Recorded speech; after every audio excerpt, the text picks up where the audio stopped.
明師傅你好啊，你好啊，Rainbow。咁我哋2024年咧就進入龍年啦。咁屬龍年嘅朋友，今年嘅健康係如何咧？嗱，屬龍嘅朋友咧，今年叫坐太歲嘅，同出世嗰年一樣嘅生肖，所以身體健康一般咧都會比較弱一啲，所以要多啲注意休息同埋運動，同埋咧容易碰碰撞撞啊，所以唔好咁急做嘢，慢慢就冇事噶啦。啊，咁佢哋事業又如何咧？嗱，個龍人嚟講咧，雖然係坐太歲啊，但係今年嘅靈感好重啊，藝術性嗯，都好強。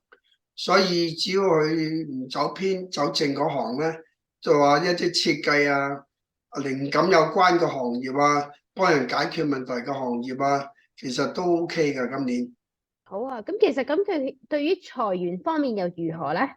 嗱，坐太歲之年最忌賭博，所以咧主正不主偏，就唔可以賭博投機啊，嗰啲咁嘅虛擬貨幣最好唔好鬥啊，唔係陣間唔見錢就弊家伙啦。